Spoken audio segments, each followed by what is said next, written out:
한국 영화의 현재를 책임지는 윤가은 감독님과 사실은 한국 영화의 20년, 30년 후를 책임질 배우분들을 이 자리에 모셨습니다. 들어오시면 큰 박수 부탁드릴게요.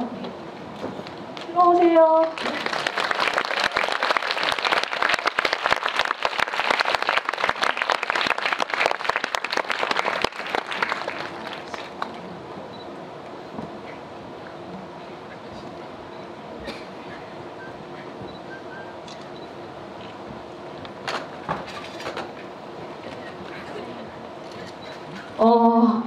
들어오시기 전에 이 객석이 280분의 관객이 오는 자리다라고 했더니 사실은 두 배우님이 너무 많이 떨린다라고 하시고 벽에 막 이렇게 얼굴을 파묻고 있었어요. 그래서 먼저 큰 박수로 한번 다시 기운 좀 가져가고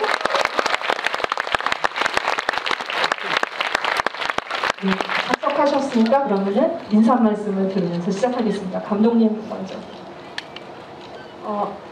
네, 안녕하세요. 저는 영화 우리 집을 만든 윤가은입니다. 오늘 자리 이렇게 많이 채워주셔서 너무너무 감사합니다. 반갑습니다. 안녕하세요. 우리 집에서 유미 역을 맡은 김시아입니다. 반갑습니다. 안녕하세요. 우리 집에서 하나 역을 맡은 김세연입니다. 반갑습니다. 네, 우리 집에서 어떤 역을 맡으셨나요? 저는 배우 고아성이고요. 오늘 특별 게스트로 이렇게 참석하게 돼서 너무나 영광입니다. 감사합니다. 같이 동네에 살 것 같은 언니 같은 느낌이 좀 드는데 지금은 약간 이 두 배우들이 연기를 시작한 지 얼마 안 돼서 갑자기 여기 이 자리에 있다 보니까 거장 배우 같은 그런 느낌이 저 아직 20대인데요. 우리 집을 지지하시는 의미로 이 자리에 참석을 하신 건지 어떻게 진짜 배우분들과 만나게 되셨는지 얘기를 좀 들어볼까요? 일단 3년 전에 개봉했던 우리들이라는 영화를 제가 너무 좋아했어요. 극장에서 2번 정도 봤었는데 윤가은 감독님의 차기작을 기다리다가 우리 집이 나왔다고 해서 시사회 때 봤었거든요. 너무 재밌게 봤어요. 정말. 그래서 이렇게 저한테 특별 게스트 기회를 주셔서 아주 흔쾌히 참여하게 됐습니다. 오늘. 감독님께서는 사실은 진짜 고아석 배우도 우리 집에 나올 만한 아직은 교복을 입어도 어울릴 것 같은데 오늘 이렇게 같이 자리에 함께 해주셨는데 감사의 말씀 한 말씀 드릴까요? 네, 제가 원래는 이제 우리 집의 주인공이 중학생 시작했는데 아마 그때 그대로 갔으면 제가 분명히 러브콜을 할 수 있었을 텐데 저는 사실은 정말 오랫동안 팬이었고 언젠가 꼭 저분을 만나뵐 기회가 있으면 좋겠다 항상 그 생각을 했는데 어쨌든 영화를 만들게 돼서 영화를 만들었기 때문에 이런 기회가 사실 생긴 것 같아요. 직접 만나 뵐 수 있는 기회가 생겼고 그 자리를 함께 할 수 있어서 진짜 너무 감사드리고 왕감이 정말 괜찮은 순간입니다. 아니 아까 대기실에서 사실은 김나연, 김시아 배우님도 이제 고아성 배우가 여기서 이제 관객석에서 같이 영화를 보고 있다 그랬더니 너무 떨려요. 그러니까 이중고를 겪은 거죠. 사실은 관객 280명을 직접 만난다라는 어떤 그런 중압감 플러스 굉장히 이제 그 한국부터 시작해서 영화 이제 그 고아성 배우 연기를 보면서 너무 좋아했던 배우를 직접 또 선배 배우를 만난다는 중압감 같은 게 있었어요. 그래서 오늘 이렇게 나란히 앉았는데 또 인사 말씀 들어야 될 것 같아요. 네. 어떤 기분이신지.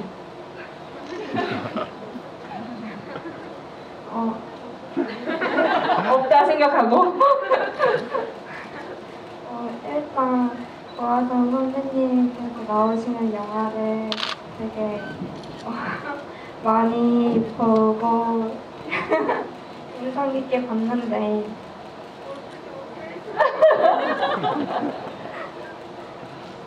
이렇게 같이 한 자리에 지불하게 돼서 너무 영광입니다. 네. 옆에 보니까 막 떨림이 막 전달이 되네요.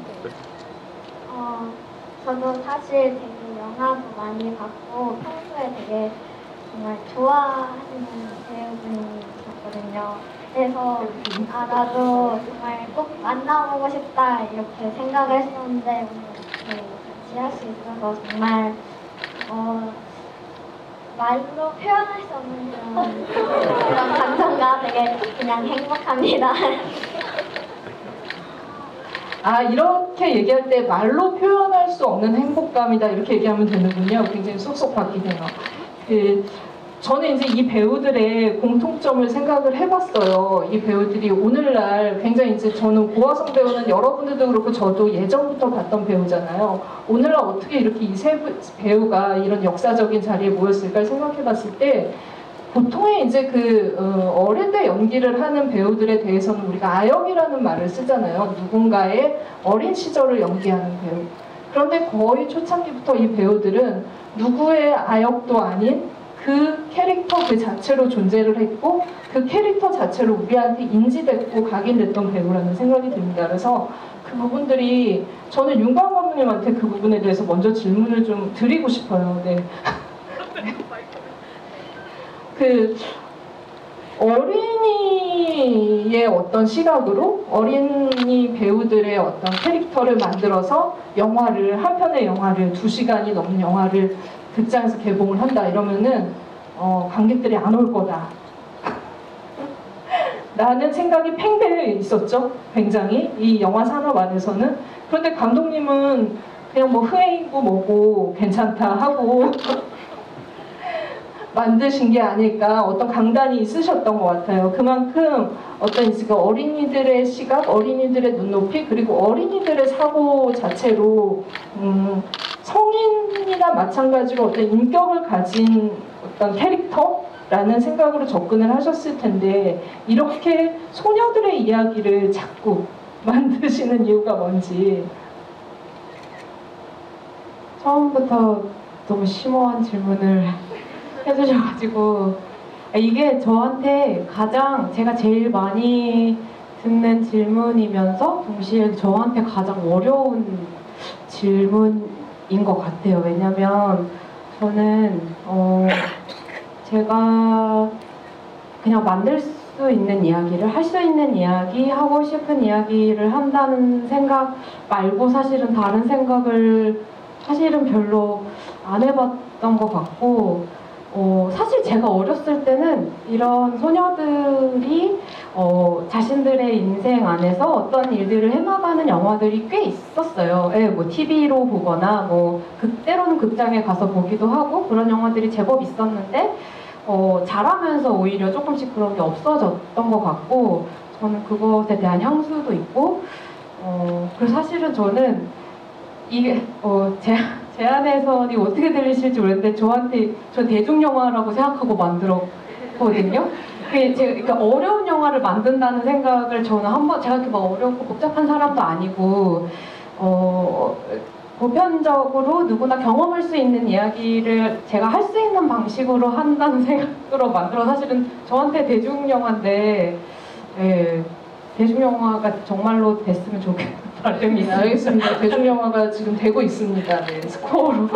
근데 사실 고화성 배우 같은 경우는 우리가 또 이제 이 영화를 볼 때 느껴지는 여러 가지 지점들이 있고 강점도 있고 간직하고 싶은 부분도 있겠지만 또 배우의 입장으로는 조금 다른 것도 보이셨을 것 같아요. 근데 5만 가지 생각이 들지 않았을까? 지금 어떻게 보면 후배 배우들 어떻게 보면 과거에 이제 연기 시작하실 때 그런 느낌들도 떠오르셨을 것 같아서 우리 집이 또 다른 점에서 어떻게 좀 약간 색다르게 다가오셨는지.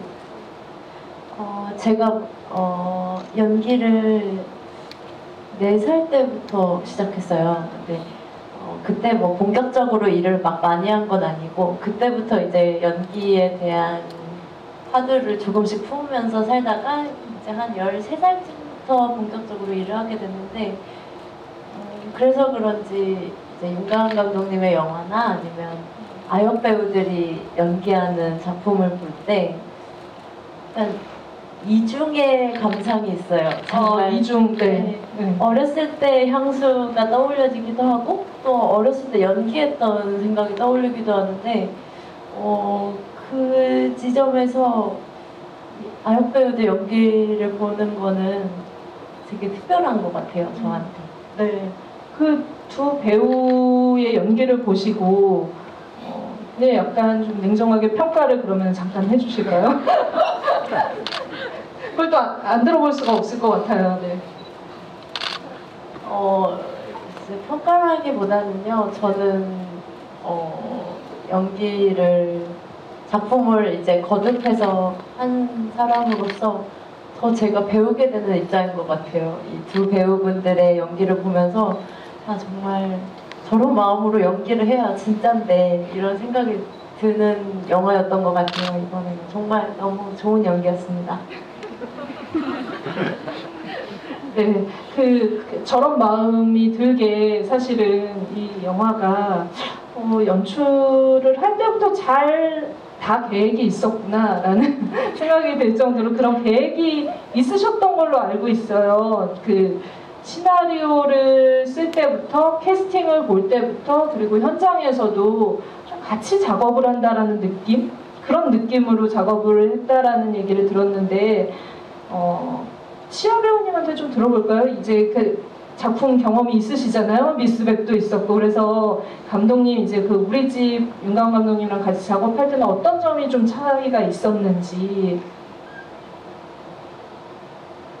사실 다른 오디션이나 현장은 이제 먼저 시나리오를 하나 이제 해가지고 그 대사를 외워가서 그거대로 하는 건데 윤가은 감독님 같은 경우에는 완전 다르게 아예 그냥 상황 설명만 해주시고 저희가 알아서 이제 약간 연극놀이 같이 즉흥극으로 촬영도 하고 리허설도 하고 오디션도 보니까 정말 색달랐고 사실 더 좋았던 것 같아요. 왜냐하면 더 자연스럽게 정말 할 수 있으니까 정말 색다른 경험이었고 정말 좋았던 것 같아요. 이번에는 대사도 굉장히 많아진 거잖아요. 붙죠? 그죠? 사실 미스백 때도 별로 대사가 별로 없었는데 이번에 되게 많아서 재밌기도 했지만 또 한편으로는 현장에서 바로 외우다 보니까 좀 힘든 점도 있었던 것 같아요. 아니, 그래서 오히려 이제 제가 이제 그 전에 감독님한테 이제 그러니까 많은 감독님들이 사실은 물어보세요. 윤가은 감독님한테 가서 좀 물어봐라. 이란에는 아바스 키아로스타미 감독이 있고 일본에는 고레다 히로카즈 감독이 있는데 한국에는 윤가은 감독이 어린이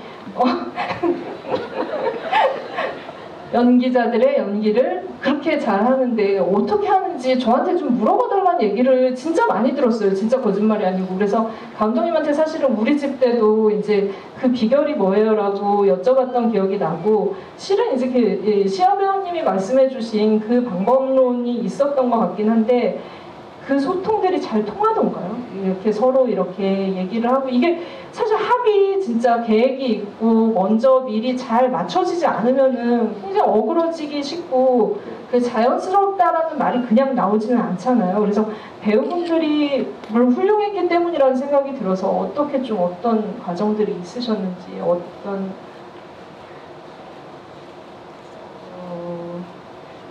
너무 지금 아바스 키아로스타미랑 고레에다 히로카즈 다시는 꺼내지 않는 네. 그분들의 성함은 다시는 꺼내지 않는 것으로 했으면 좋겠고 근데 정말 좋은 배우를 만나야 되는 거는 90% 이상이 배우를 정말 천운이 따라서 좋은 배우를 만나는 거 그게 저는 90% 이상이라고 생각을 사실 많이 하고요. 저희 영화는 사실은 다른 영화들이랑 좀 다른 위치에 있는 것 같아요. 왜냐면 시나리오가 배우들과 상의해서 왜냐면 이 이야기는 어쨌든 어린이들이 주인공이기 때문에 그들의 삶을 아무리 제가 쓰고 저희 스태프들이 오래 준비했어도 실제로 그 감정이 깊숙이 들어가서 이것들이 어떻게 흘러가고 표현돼야 될지 정말 아는 사람들은 이 시절을 지금 살고 있는 이 친구들밖에 없잖아요, 사실은. 그래서 우리의 가장 믿을 구석인 거예요, 배우들이. 그래서 애초에 이 시나리오는 배우들과 충분히 상의하고 우리가 설득당하면 유연하게 바뀌어질 수 있다는 것을 전제로 하고 만드는 영화이기 때문에 사실 굉장히 많은 예산이 들어가고 많은 사람들이 참여하는 영화의 경우에는 사실은 수정이 사실 힘들잖아요. 그렇게 흘러가는 게. 그러니까 애초에 그 전제 자체가 좀 다른 프로덕션이라서 좀 유연하게 고칠 수 있는 것도 있고, 예, 그렇습니다. 아니 근데 사실 이제 그 나연 배우님 같은 경우도 촬영하시면서 이렇게 좀 유연한 자연스러운 대사를 좀 약간 감독님한테 제안도 하고 이런 과정들을 하면서 느꼈던 재미있음, 연기의 재미있음 같은 것들도 알게 됐을 것 같은데, 그래서 감독님 말씀으로는 조금이라도 좀 어린이들이 쓸 법하지 않거나 이 감독님 어른이 생각했을 때 아이들이 할 것 같은 말을 하면 가차없이 오글거린다, 이런 말은 애들이 안 쓴다라고 좀 약간 혹독하게 말씀하셨다는 얘기 들었거든요. 그래서 좀 감독님한테 어떤 디렉팅을 좀 해주셨는지.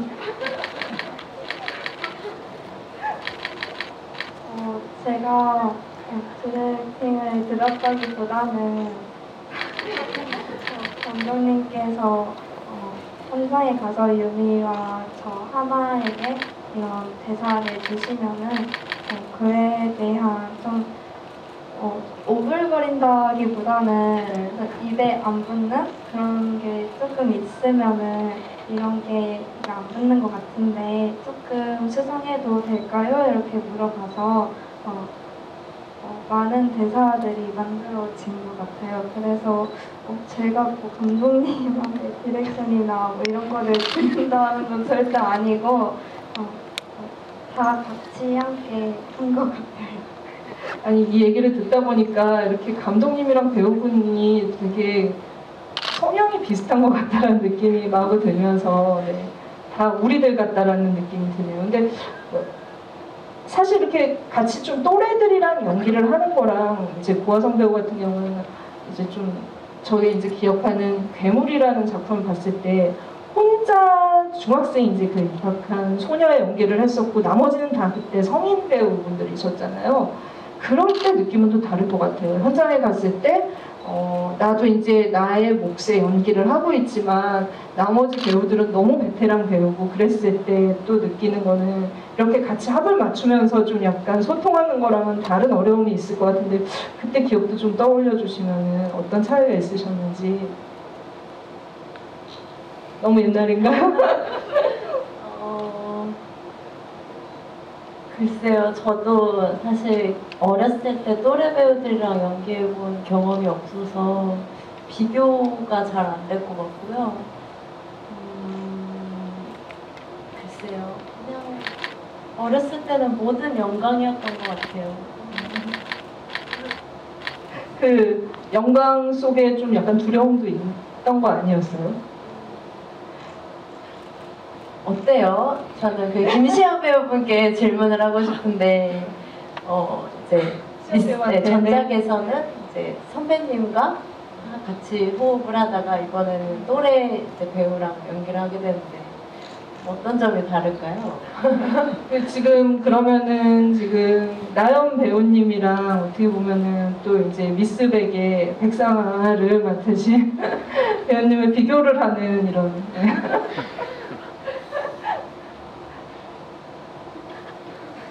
한지민 배우가 뭐라고 못 보고 계시니까 편하게 얘기하셔도 돼요. 사실 차이가 있긴 한데 그렇게 많지는 않다고 저는 생각하는 것 같아요. 어쨌든 뭐라고 해야 되지? 죄송해요, 제가 너무 어려운 질문을 한 것 같아요.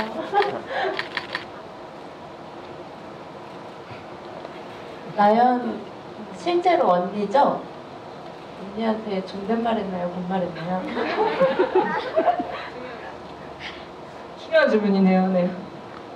네, 처음 이제 오디션에서 만나고 했을 때는 아무래도 조금 아는 사이였고 이제 촬영에서는 아무래도 엄청 친해지고 리허설 과정도 되게 길었으니까 그때는 정말 진짜 뭐 언니들 사이가 아니고 그냥 완전 친구처럼 네. 친하게 지내고 그런 차이가 있었군요. 네. 근데 사실은 이제 이 영화의 전반부가 서로 좀 어떻게 보면은 서로가 가지고 있는 문제, 각자의 집에 대해서 문제를 가지고 있는 두 명의 캐릭터가 만나서 소통을 하기 때문에 처음으로 굉장히 서로 이해하는 이해폭이 넓다가 나중에 이제 바닷가로 가면서 사단이 벌어지잖아요. 길도 못 찾는 것 같고 또 그 믿음직스러웠었는데 아닌 것 같고 막 이러면서 그때부터 막 싸웠던 그 장면이 사실은 이제 보는 사람들한테도 감정이 고조되는 장면이기도 하고 그때 연기를 하실 때도 사실은 배우분들과 감독님이 겪었던 그런 좀 어려움이 있었을 것 같은데 그 당시에는 제가 이렇게 아까 이제 시아 배우가 친구처럼 그렇게 지냈어요 라고 하지만 만만치 않았다라고 그 감정이 이렇게 서로 안 좋게 나가면서 실제 같아졌다라는 얘기를 들었는데 그 장면 연기할 때 어땠는지 좀 나은 배우한테 들어볼까요? 네. 일단 그 씬을 촬영하기 전날에 굉장한 부담감 이런 것도 있었고 표현하고 싶은 것들은 굉장히 많은데 어떻게 표현을 해야 될지 잘 모르겠어서 그것에 대한 저에 대한 좀 고민이 되게 많았었던 것 같아요. 근데 그거를 제가 감독님께 말씀을 드리고 시아한테도 많은 고민을 이렇게 말을 했었는데 같이 얘기를 하다 보니까 아무래도 그런 고민들이 빨리 풀리더라고요. 그래서 촬영 현장 그 당일날에 가서 진짜 촬영하기 전까지 5분 전만 해도 엄청 떨리고 어떻게 해야 될지 모르겠고 지금 상태 잘할 수 있을까 막 이랬는데 촬영을 시작하고 나니까 시아가 앞에서 진짜 너무 연기를 잘해주는 거예요. 그러다 보니까 저도 좀 그 상황에 몰입이 돼가지고 같이 그 장면을 만들었었던 것 같습니다. 되게 아름답게 얘기하고 있지만 이렇게 제가 그냥 저대로 해석을 해보자면 앞에서 화를 내서 나도 같이 화가 났다. 배우분들이 왜 이렇게 약간 이렇게 때리는 장면 뭐 이런 거 할 때도 폭력적인 장면 앞에서 되게 이렇게 강한 충격을 주면은 인간인지라 그때 연기 이상의 어떤 것이 나온다 욱하는 감정이 그 상태를 겪으신 거죠? 아예 아니라고 부정할 수는 없는 것 같아요. 왜냐면 너무 그 상황에 이런 말은 좀 하기 좀 그런데 빠져들다 보니까 아무래도 진짜 저도 좀 답답한 게 있어가지고 그게 실제로 그렇게 나왔던 것 같아요. 근데 촬영을 다 끝내고 나서는 갑자기 내가 이성을 끊었었나? 이런 생각이 들어가지고 시아한테 잘했다 이렇게 하고 잘 된 것 같다 수고했다고 이렇게 많이 했었던 것 같아요. 장면 끝나고는 다시 평정을 되찾아서 네. 아니 감독님은 그때 이제 그 바닷가에서 싸우는 장면 찍으실 때는 그 모습을 보시고 이러면서 약간 울컥하셨다고. 좀 그게 사실은 싸울 바닷가에서 우리가 한번 대판할 거야 라고만 얘기를 했고 그게 이제 감정적으로 폭발하는 씬이라서 이거를 막 감정을 소비하면서 연습을 계속 하는 거는 좀 안 좋다고 생각이 들어서 이야기만 미리 해놓은 상태에서 그 나연 배우가 얘기한 것처럼 이게 너무 걱정된다 이렇게 얘기해서 저는 이렇게까지 걱정을 친구들이 하는지 몰랐거든요. 그냥 워낙 잘 해왔고 촬영의 후반부였기 때문에 어떻게든 잘할 거라고 생각을 했는데 너무 걱정해서 이게 생각보다 배우 그분들한테는 되게 깊이 이게 고민이 되고 걱정이 되는 문제구나. 그래서 충남에 이제 모 바닷가에서 찍었는데 그 앞에 숙소에 주차장에 밤에 숙소 주차장에 다 이렇게 셋이 나와서 주차장에서 같이 연습을 했어요. 밤에. 그러니까 뭐 모르는 사람들이 이렇게 보다가 웬 어른 여자랑 아이 둘이랑 미친 듯이 막 소리를 지르면서 싸우는 네, 그거를 계속 연습을 했고 그래서 이제 사실은 거기에 또 전해야 될 대사 안에 정보들이 있으니까 그거를 외우는 것도 사실은 큰 문제였고 그래서 사실은 기억할지 모르겠는데 제가 그 대본으로 쪽대본으로 줄까 이렇게 물어봤는데 둘 다 아예 그 우리 방식이 아니니까 그거는 우리가 지금까지 우리가 그렇게 해오지 않았고 말로 설명해라 이렇게 해서 정말로 이 친구들이 진짜 말로 익혔어요. 그리고 이제 본인들 하고 싶은 어투로 조금씩 고쳤고 그러고 나서 그 다음에 촬영을 하는데 사실은 이렇게 시아 배우가 뭐 이렇게 눈물이 이야기 이렇게 막판에다가 눈물이 터졌는데 그건 제가 주문한 것도 아니었고 그냥 이 감정에 깊이 들어갔을 때 나온 어떤 연기였는데 그거를 보더니 나연 배우가 눈물에 막 그렁그렁 차면서 너무 억울해 하는 얼굴이 잡히더라고요. 그래서 그거가 진짜 저희한테도 이건 연습할 때도 안 나왔던 거고 제가 시나리오에 쓴 것도 아니에요. 그러니까 그 디테일들은 그냥 친구들이 그때의 감정으로 해준 거라 보면서 막 진짜 컷을 못 해가지고 그게 하여튼 오랫동안 기억에 많이 왜냐면 저도 되게 걱정을 많이 한 씬이기도 해서 왜냐면 이건 연출적으로 제가 어떤 디렉션을 줘야 될지 모르겠더라고요. 근데 친구들이 뭔가 그 순간에 들어가서 해준 연기들이라 그게 되게 고맙고 인상에 오래오래 남았었어요. 이거 우리 방식이라고 우리 방식이 아니다라고 함께 어떻게 보면 윤강 감독님 디렉팅으로 좀 굳혀지는 지금 그런 과정에 있는 것 같은데 고화성 배우님 어떠세요? 지금 그 우리 방식 그 방식에 대해서 현장에서 작업하시면서 이런 방식 경험하셨었나요? 근데 정말 솔직히 말씀드려서 이 대본을 안 보여주고 이제 말로 상황을 설명해주고 네가 우러나오는 말을 해봐라 이렇게 연기 지도를 받은 적이 있는데 더 어려웠어요. 그러니까 그게 차라리 대사가 주어질 때 더 편할 때가 많거든요. 그래서 그런 이제 뭐라 해야지? 되게 능동적인 연기를 배우들이 해냈다는 게 되게 놀라운 일인 것 같아요. 실제로 이제 어떻게 보면 하나라는 사람이 처해 있는 하나라는 아이가 처해 있는 걸 굉장히 많이 깊숙하게 느끼고 있다라는 느낌 많이 들었거든요. 그러니까 정말 엄마랑 아빠가 매일 싸우고 이혼할지도 몰라라는 불안감 같은 것들을 겪었는데 그거는 이제 일상에서도 겪지 못한 감정이었을 텐데 어떻게 좀 그 감정이입을 하셨는지.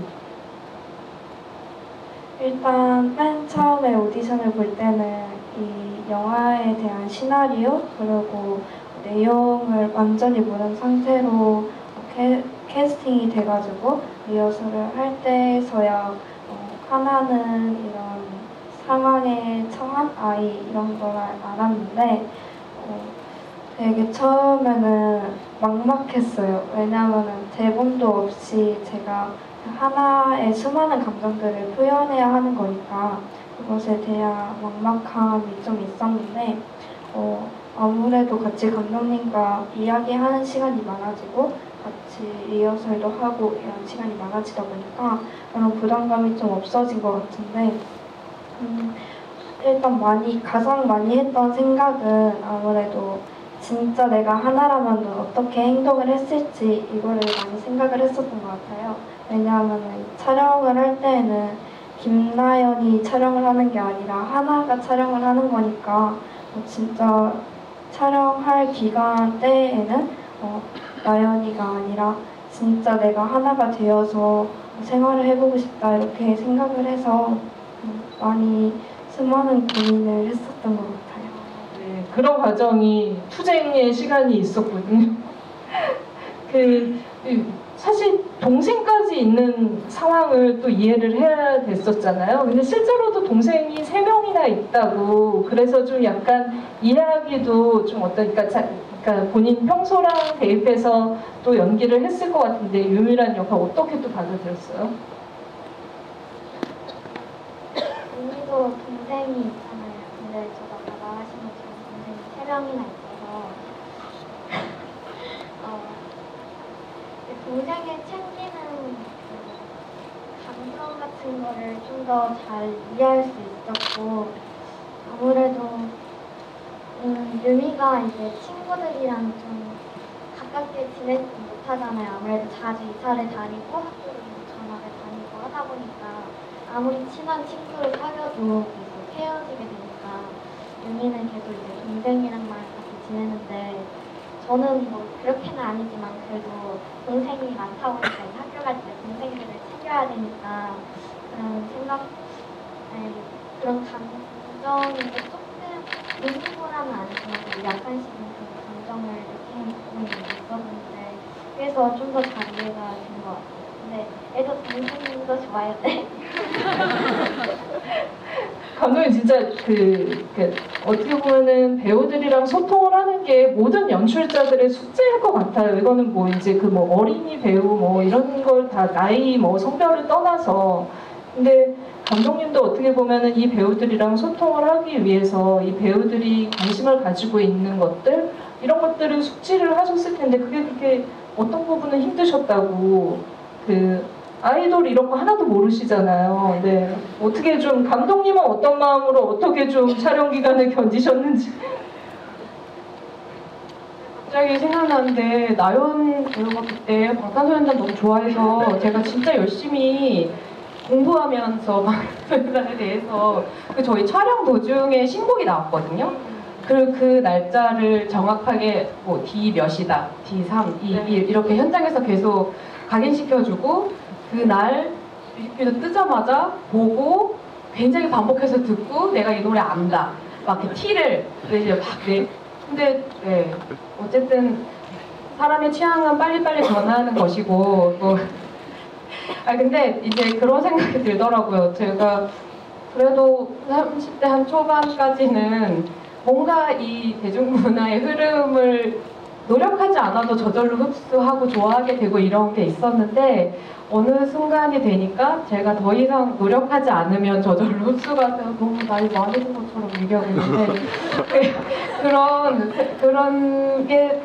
그런 게 왔는데 제가 막 억지로 뭔가 흡수해서 그거를 좋아하는 척 하면은 다 알더라고요. 그러니까 그래서 이게 뭔가 내 노력이 이 어떤 서로 문화권이 다르니까 다른 문화권에 대해서 이해하고 존중하는 태도를 가지면 되는 거지 막 억지로 내가 꾸며서 뭔가 막 이렇게 나 다 알고 좋아하는 척 하면 안 되겠다 이런 생각을 초반에 대화하다가 좀 저 스스로 많이 좀 깨닫고 반성을 좀 했던 것 같고 그 다음에는 이제 넌 누굴 좋아해? 난 누굴 좋아해? 뭐 이런 이야기를 서로 하면서 지냈던 것 같아요. 그냥 이렇게 진심이 어쨌든 나이 차이가 있지만 진심을 서로 모르지 않는 것 같다는 생각을 이번에 좀 더 많이 하게 됐어요.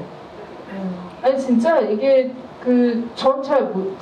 저는 이렇게 주변에 또 이렇게 나이 차이 많이 나는 친구들은 없어서 몰랐는데 이게 그냥 뭉뚱그려서 어린 아이들은 이럴 거야라고 생각하고 접근을 하면은 전혀 소통이 안 된다라는 거를 이번 작품을 보면서 우리들을 보면서 이제 연달아서 좀 깨닫게 됐는데 이 디테일한 어떤 순간들을 잡아내는 거는 그만큼 눈높이가 맞아야 된다라는 생각이 들었어요. 그거는 소통을 할 수 있는 어떤 것들을 계속 감독님이 좀 노력도 하고 그리고 실제로 그러면서 동화되는 그런 지점이 있었을 거라는 생각이 드는데 현장에서 사실은 그 어린이들을 위한 촬영 수칙 같은 것들을 만드셨잖아요. 그게 굉장히 그냥 단순히 우리 집뿐만이 아니라 한국 영화계에 있어서는 필요한 작업이 아닐까라는 생각이 들었거든요. 그래서 고화성 배우님께도 어떻게 보면 현장에서 이제 그 많은 선배들 그리고 많은 이제 뭐 연출자분들이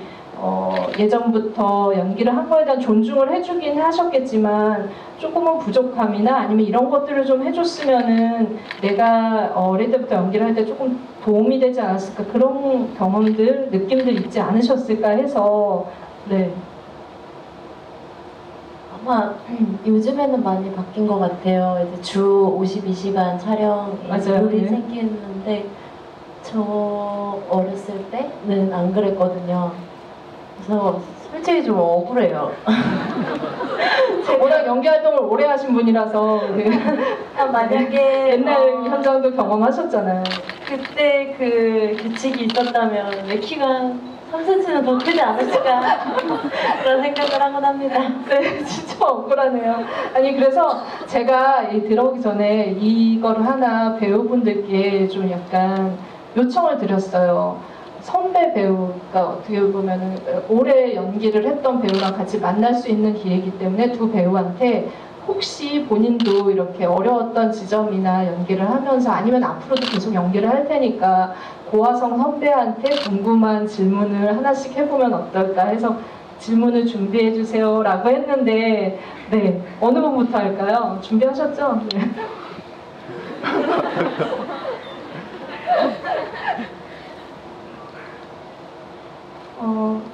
제가 고화성 선배님께서 나오시는 영화 한거 유관순 이야기를 진짜 너무 인상 깊게 봤는데 실존 인물이신 유관순 열사님의 역할을 하셨잖아요. 그래서 이런 부분들을 촬영할 때 좀 부담감도 있으실 것 같고 역할을 해내실 때에 좀 힘든 그런 것도 있으셨을 것 같은데 어떤 마음의 다짐이나 생각을 하시면서 촬영에 임하는지 너무 궁금해요. 와, 구체적인 질문이 쑥 들어왔네요. 네. 저는 일단 실존 인물을 연기해보고 싶었어요. 한 거 이전에 항상 가상의 캐릭터만 연구해서 연기를 하다가 진짜 있었던 사람을 내가 알던 사람을 연기하면 어떨까 이런 궁금증에 그런 소원을 품고 있었는데 그 첫 인물이 유관순 열사님이었어요. 사실 많이 부담스러운 작업이었죠. 근데 아마 연기를 하다 보면 실존 인물을 연기하게 될 기회가 언젠가는 한 번은 있을 것 같아요. 그때마다 용기를 가지고 임하셨으면 좋겠습니다. 대답이 잘 된 것 같나요? 네. 네, 알겠습니다. 그러면 다음 질문자로 넘어가 보도록 하겠습니다. 저는 사실 되게 궁금한 게 많았는데 저는 이런 배우 생활을 하면서 학교 생활 하는 것도 힘들잖아요. 아무래도 육자다 보니까 이걸 하면서의 학교 다니는 장단점이 좀 네, 굉장히 실질적인 어떤 그런 것들을 물어보셨는데 저 옛날에 그거 생각나요. 저희가 데스티네이션 잡지에서 배우들이 어떻게 영감을 얻냐 이런 거를 한번 특집으로 한 적이 있었는데 고화성 배우 그때 고등학생이었거든요. 근데 등하굣길에 굉장히 연기에 대해서 이런 것들을 생각을 많이 한다면서 그때 그런 촬영을 했던 교복 입고 촬영했던 기억이 떠오르거든요. 잔악기나 연기 생각을 했다는 거죠. 네, 그래서 답변을 들어보도록 하겠습니다. 일단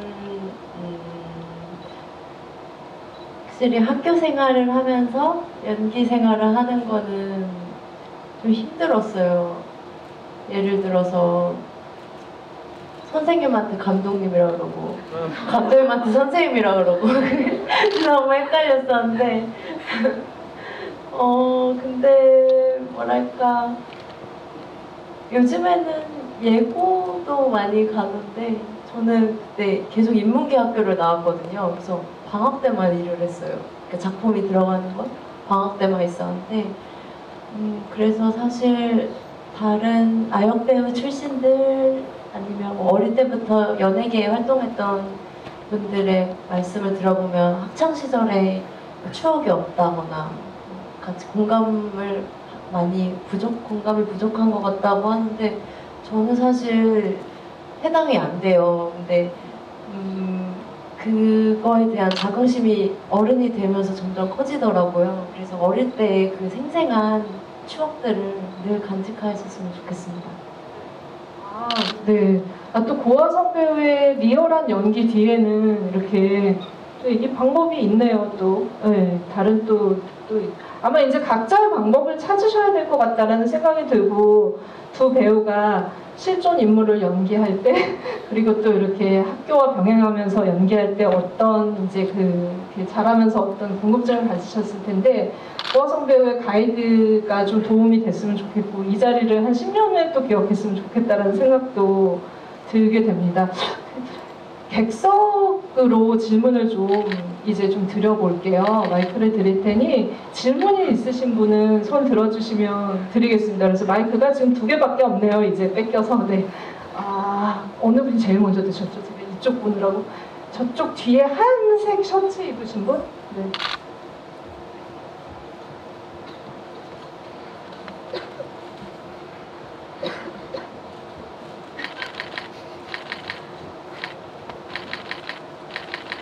네, 영화 되게 잘 봤고요. 지금 아직 3번째 보는 건데 첫 번째 볼 때는 되게 그 영화가 주는 감정에 많이 빠져들었고, 두 번째는 약간 의문을 가졌다가 오늘 조금 더 생각을 정리하게 된 시간을 갖게 됐는데,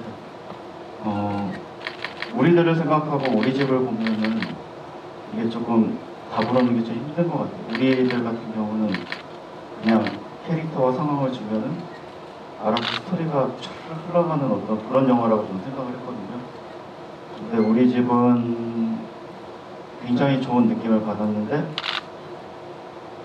어떤 감독님의 어떤 의도, 그리고 그런 것들이 되게 많이 읽히는 부분들이 있어요. 예를 들어서 첫 번째 장면에서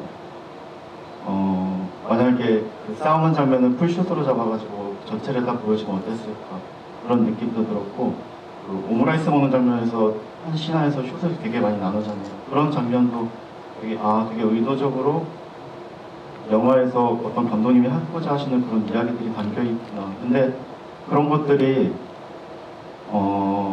여타의 다른 영화에서 이제 조금 감정을 이렇게 관객들한테 강요하는 그런 영화들이 많다면은, 우리 집 같은 경우는 굉장히 그 감정에 스스로 이렇게 빠져들어가지고 같이 동화되는 부분들이 되게 많아가지고 영화가 주는 느낌이 상당히 좋았던 것 같아요. 그리고 사실 저는 우리 집 보면서 어느 가족 생각을 되게 많이 했어요. 그리고 플로리다 프로젝트 같은 영화도 되게 많이 생각을 했고, 그래서 참 고레에다 히로카즈 감독의 정말 지면될 만한 그런, 네. 한국에는 윤다운 감독이 있구나, 이런 저는 정말 생각이 많이 들었고. 네, 아니 고레에다 히로카즈 감독님 금기어로 아까 지정이 돼서 감독님 너무 민망해하시기 때문에 그 질문은 그러면은 네. 어떤 질문을 주실 건가요? 네.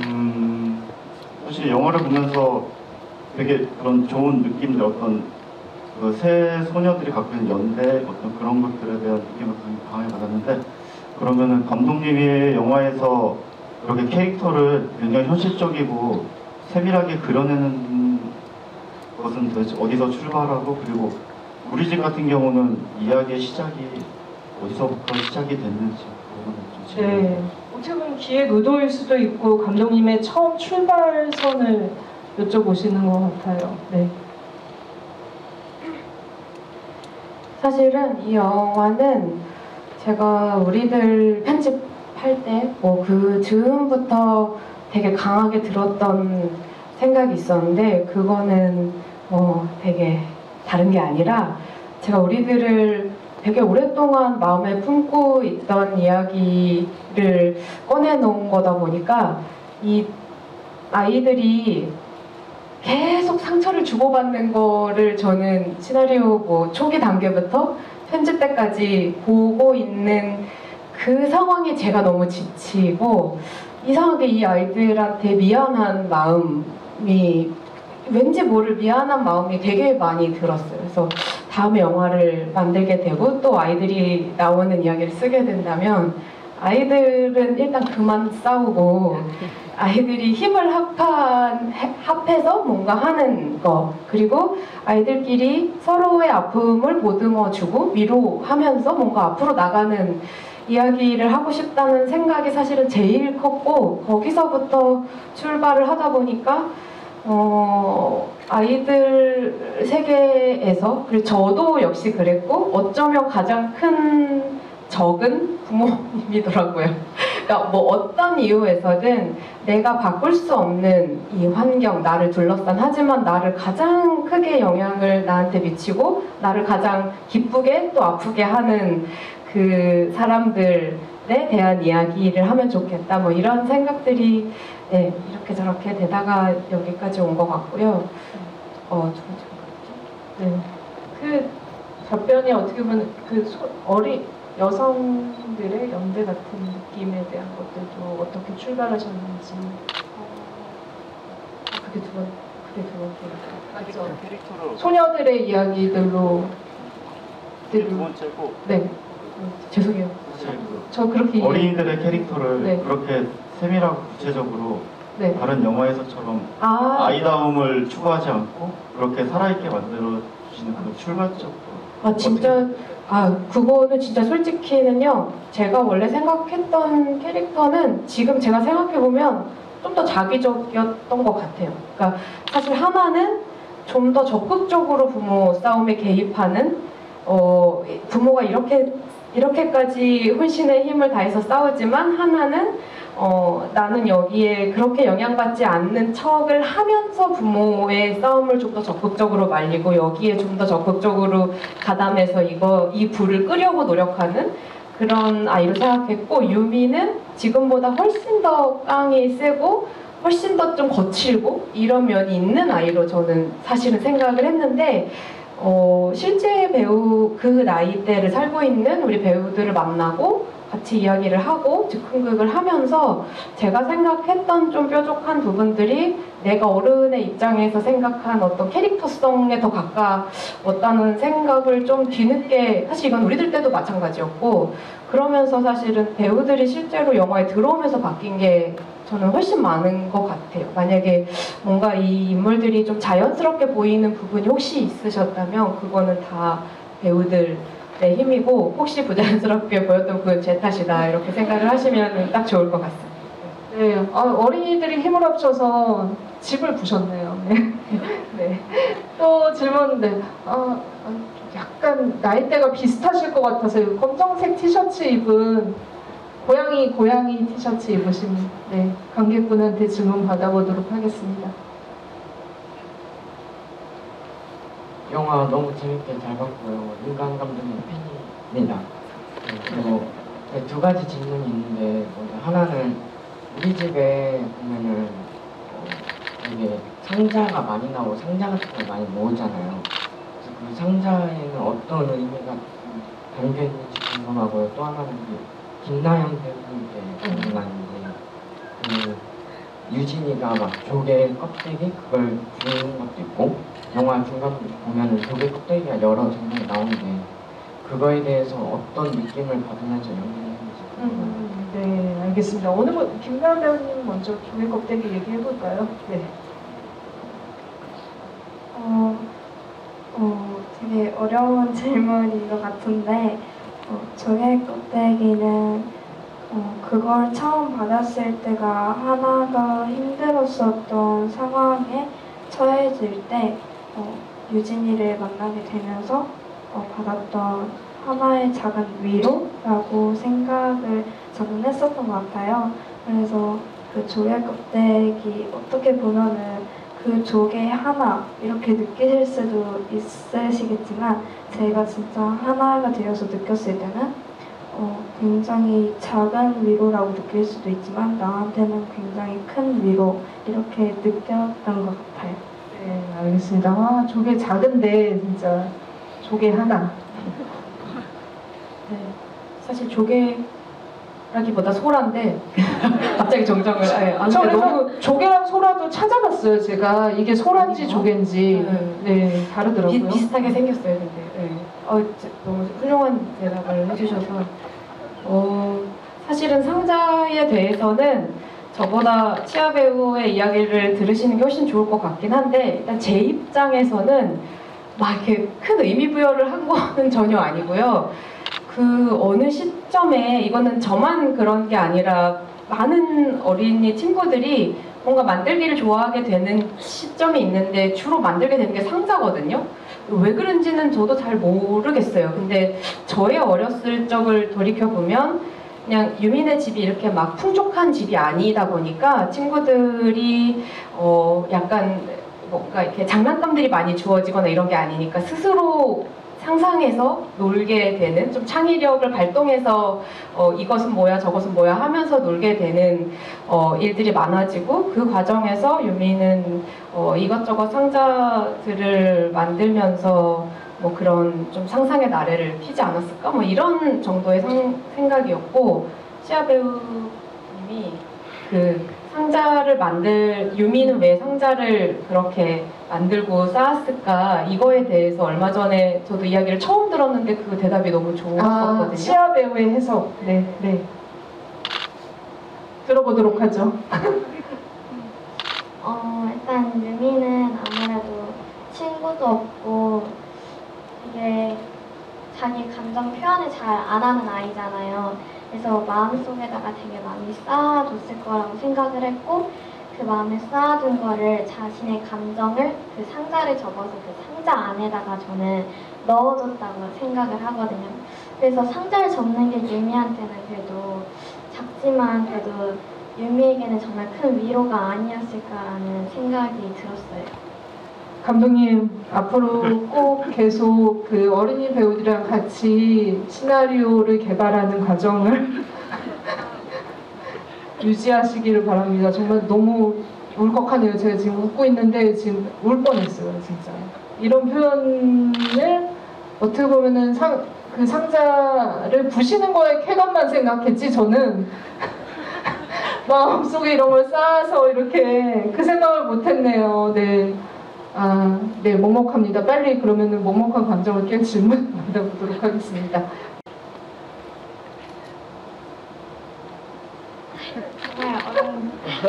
정말 그래도 제일 빨리 들고 파란 색깔. 네, 제일 빨리 드신. 안녕하세요. 영화 잘 봤습니다. 저도 이 영화를 3번 봤거든요. CGV에서 보고 롯데 시네마에서 보기 3번째로. 각 극장에서 다 보셨네요. 네. 그 우이들을 처음 본 게 여기 메가박스 프로였었거든요. 네. 제가 하고 싶은 질문 2개인데 하나만 할까요? 중요한 걸로? 네. 예. 둘 중에. 그 트랙터 장면 있지 않습니까? 트랙터 장면에서 보면은 비하인드 스토리가 궁금하거든요. 아무래도 시객이 누워서 자기 놀라는 그런 장면 있었고, 그 하나가 그 자기 핸드폰은 안 준 건지 뭐 준 건지 그게 더 궁금합니다.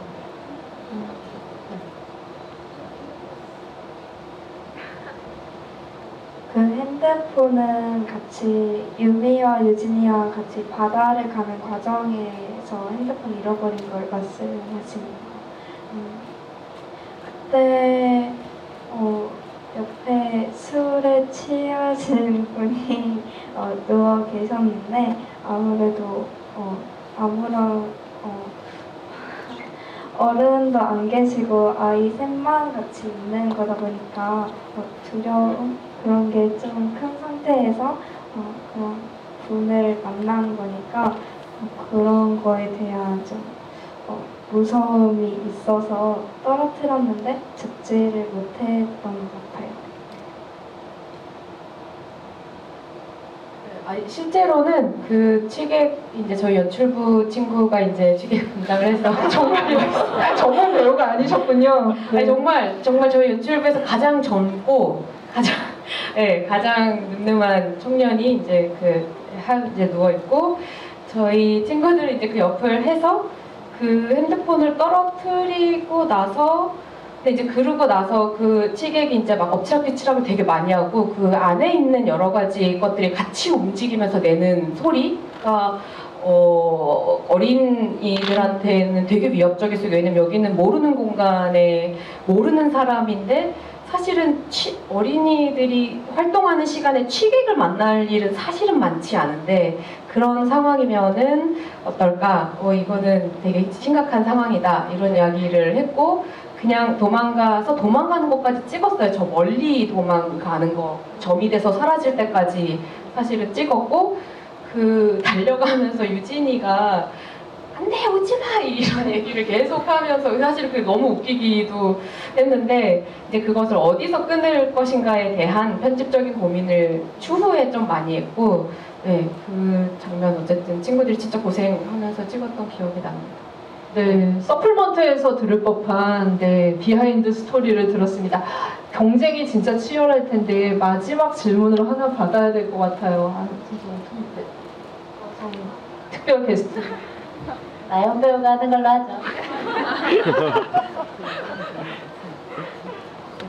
저도 시아와 같이 가장 빨리 든 분을 하는데 여기 보라색 옷을 입으신 여성분. 배우의 덕목 중 하나가 순발력이라고 합니다. 네, 너무 잘 봤고요. 그 종이 상자에 대해서 이제 얘기를 나눴는데 저는 이제 김나연 배우의 극 중에서 요리를 하잖아요, 하나가. 근데 보통 그 계란으로 요리를 많이 하더라고요. 근데 그 조금 캐릭터 하나의 심리 상태가 조금 부여된 것 같아서 점점 시간이 지날수록 원래 처음에는 이제 좀 뭉쳐진 계란으로 이제 오믈렛이라던가 좀 뭉쳐진 요리를 많이 하는데 그게 뭐 가족이 우리는 뭉쳐야 된다, 같이 식사를 해야 된다라는 심리가 조금 반영이 된 것 같고 거의 마지막 식사 이제 엔딩 전에 보면은 계란 그 후라이를 이제 하나씩 준단 말이죠. 그래서 이제 각자 이제 하나가 마음의 정리를 하면서 이제 우리는 이제 각자 떨어져야지나 하고 현실을 조금 받아들이는 것으로 이제 생각을 좀 했는데 좀 의도가 있으셨는지 요리에 대해서 네. 배우님한테 들어봐요. 네. 와, 이제 영화 진짜 만 가지 해석이 나온다라는 게 이래서인 것 같습니다. 계란이 뭉쳐지고 흩어지고. 어려운 질문인 것 같아요.